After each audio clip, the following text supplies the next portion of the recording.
Hello বন্ধুরা, আজ হলো বৃহস্পতিবার। আর বৃহস্পতিবারের পুজোর ভিডিওটা নিয়ে আবারও আমি চলে এলাম।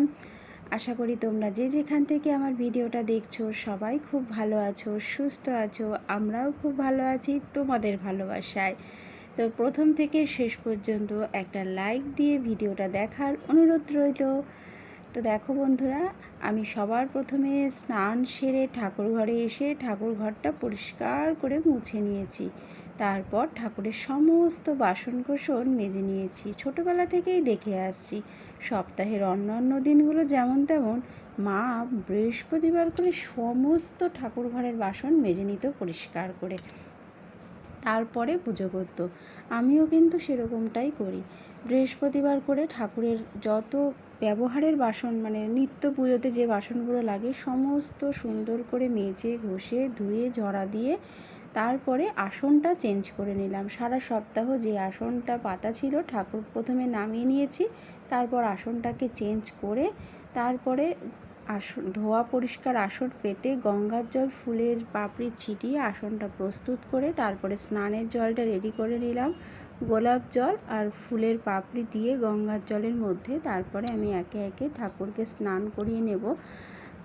তো জয় রাধারানী, জয় শ্রীকৃষ্ণ। সুন্দর করে স্নান করানোর পর আমি শুকনো কাপড় দিয়ে ভালো করে মুছিয়ে নিচ্ছি।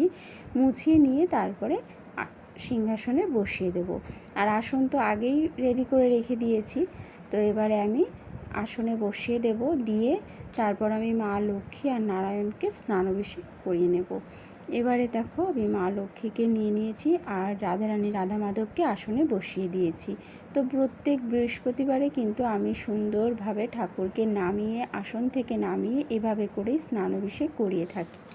যেহেতু পিতলের ঠাকুর তাই প্রত্যেক দিন নামিয়ে স্নানাভিষেক করানো হয় না। গঙ্গার জল গামছার মধ্যে করে নিয়ে ভালো করে মুছিয়ে নিয়ে তারপরে পুজো করি। আর বৃহস্পতিবার করে এভাবে করেই স্নানাভিষেক করিয়ে থাকি।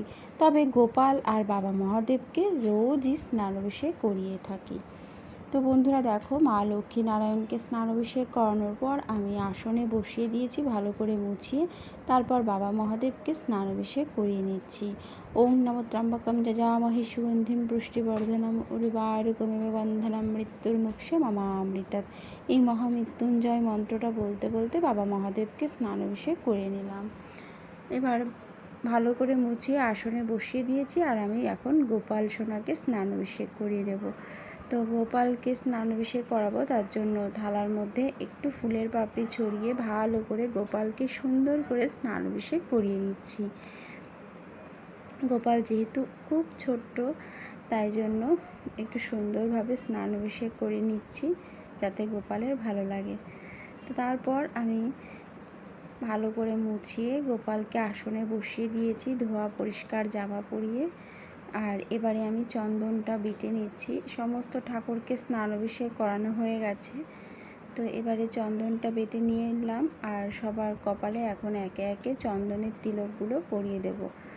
তো সবার প্রথমে গোপালকে পরিয়ে দিলাম, তারপর রাধারানী রাধা মাধবকে পরিয়ে দিলাম, মা লক্ষ্মী নারায়ণকে পরিয়ে দিলাম, জগন্নাথ দেব বলরাম সুভদ্রা মাতাকে পরিয়ে দিলাম। আর হ্যাঁ বন্ধুরা, আমি জগন্নাথ দেবকে ভেজা গামছা দিয়ে ভালো করে মুছিয়ে নিয়েছি, কারণ কি জগন্নাথ দেবকে তো স্নান করানো যাবে না, সেই জন্য।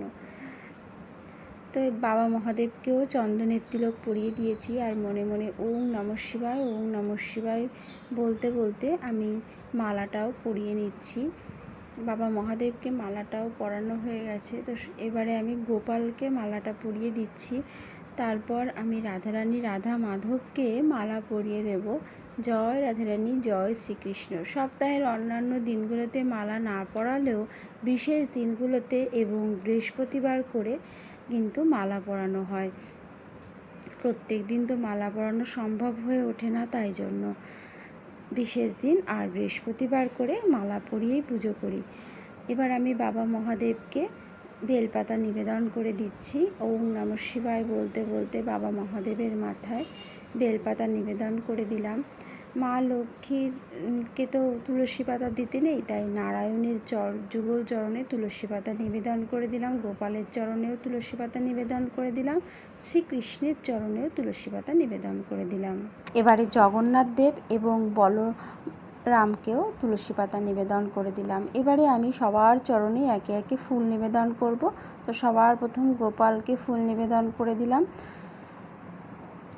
এরপর আমি রাধারানী রাধা মাধবের চরণে ফুল নিবেদন করে দিচ্ছি। জয় রাধারানী, জয় শ্রীকৃষ্ণ, জয় রাধারানী, জয় শ্রীকৃষ্ণ, জয় রাধারানী, জয় শ্রীকৃষ্ণ।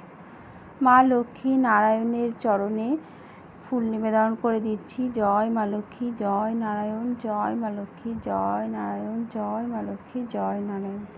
এবার জগন্নাথ দেব এবং বলরাম সুভদ্রা মাতার চরণেও ফুল নিবেদন করে দেব।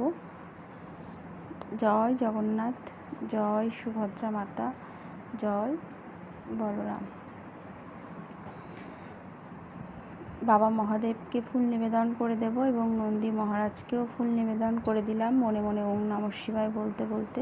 তো বন্ধুরা, এবারে আমি বাবা মহাদেবের মাথায় নীলকণ্ঠ ফুল নিবেদন করে দিলাম এবং সুন্দর করে একটু সাজিয়ে নেব ফুল দিয়ে। আমি অতি সাধারণভাবে একদম সহজ সরল আমার মনের মতন করে ভগবানের পুজো করি বন্ধুরা। ভুল ত্রুটি হয়ে গেলে অবশ্যই কমেন্টের মাধ্যমে জানাবে। তো আমি এখানে মা লক্ষ্মী এবং রাধারানীকে তেল সিঁদুরের তিলক পরিয়ে দিলাম, আজকে যেহেতু বৃহস্পতিবার তাই জন্য। আর এবারে আমি ঘট স্থাপন করব মা লক্ষ্মীর। তো এখানে আমি পর্তুলিকা চিহ্ন এঁকে নিয়েছি, 5টা ফোঁটা দিয়ে নিয়েছি। আর একটা পাত্রের মধ্যে দেখো আমি 5টা ফোঁটা দিয়ে কিছুটা গঙ্গার মাটি রেখেছি। তো সবার প্রথম আমি ঘটের মধ্যে আম শাখা দিয়ে দিলাম, তার উপরে পান পাতা, তার উপরে কলা, তার উপরে ভর্তুকি সুপারি 16 আনা পয়সা দিয়ে দিলাম, তার উপরে দিয়ে দিলাম বেলপাতা, তার উপরে দিয়ে দিচ্ছি কিছুটা দূর্বা, তার উপরে দিয়ে দিচ্ছি কিছু ফুল এবং দিয়ে দিচ্ছি একটু ধান। তো এই তো ঘট রেডি, এবার স্থাপন করব। আর ঘটটা স্থাপন করার জন্য এখানে একটা পাত্র নিয়েছি, কারণ ঘট মাটি ছাড়া স্থাপন করা যায় না, তাই জন্য মাটির উপরে ধান দুব্বো ফুলের পাপড়ি দিয়ে 5টা ফোঁটা দিয়ে আমি এটা মা লক্ষ্মীর চরণের সামনে রেখে দেব এবং উলুধ্বনি দিয়ে এই পাত্রটার উপরেই আমি ঘটটা বসিয়ে নেব।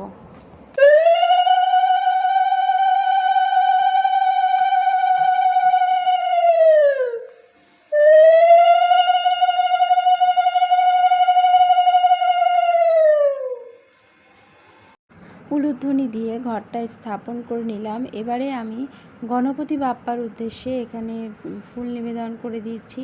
তারপরে ঘটের মধ্যে পঞ্চদেবতার উদ্দেশ্যেও ফুল নিবেদন করে দিলাম। এবারে আমি সবার উদ্দেশ্যে প্রণাম করে নিলাম। এবার আমি মা লক্ষ্মীর চরণে 3বার ফুল নিবেদন করে দেব। ওম সিং লক্ষ্মীদেবায় নমঃ, ওম সিং লক্ষ্মীদেবায় নমঃ, ওম সিং লক্ষ্মীদেবায় নমঃ।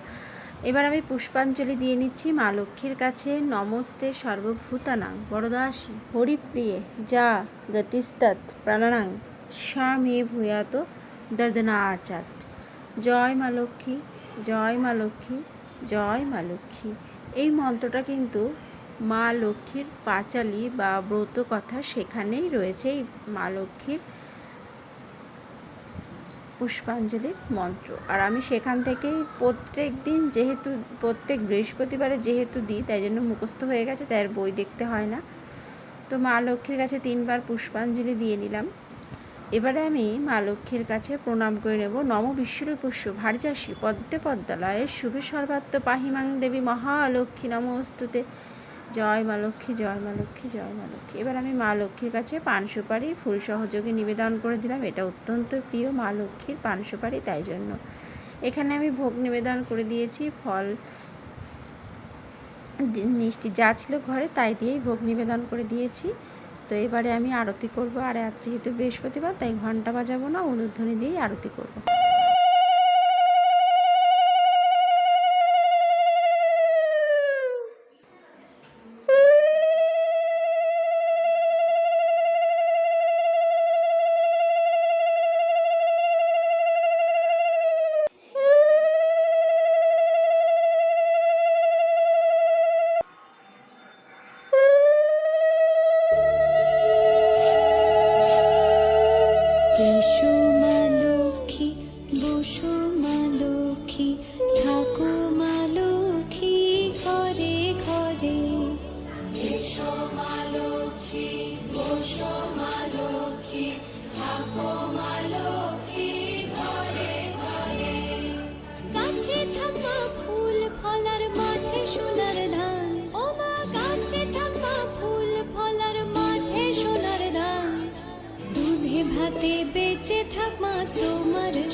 আরতি করে শঙ্খ বাজিয়ে নিলাম। এবার আমি প্রণাম করে নিচ্ছি। আমার সমস্ত ভগবানদের কাছে একটাই প্রার্থনা করছি, আমার পুজোতে যত ভুল ত্রুটি হয়েছে আমাকে যেন ক্ষমা করে দেন এবং আমার পুজো যেন গ্রহণ করেন। মনে মনে এই প্রার্থনা জানিয়ে আমি আমার পুজোটা শেষ করব। তোমাদের যদি কোনো ভুল ত্রুটি হয়ে যায়, তোমাদের মনে হয় যে এখানে ভুল হয়েছে, অবশ্যই তোমরা আমাকে সেই ভুলটা ধরিয়ে দেবে, কমেন্টের মাধ্যমে জানাবে। আমি চেষ্টা করব ভুলটা শুধরে নিয়ে পুজো করার জন্য। আর যদি ভিডিওটা ভালো লাগে, আমার এই অতি সাধারণ পুজো ভিডিওটা, তাহলে অবশ্যই একটা লাইক করে সাবস্ক্রাইব করে আমার পাশে থাকবে। সবাই ভালো থেকো, সুস্থ থেকো। সবাইকে অসংখ্য ধন্যবাদ এতক্ষণ আমার সাথে থাকার জন্য। টাটা।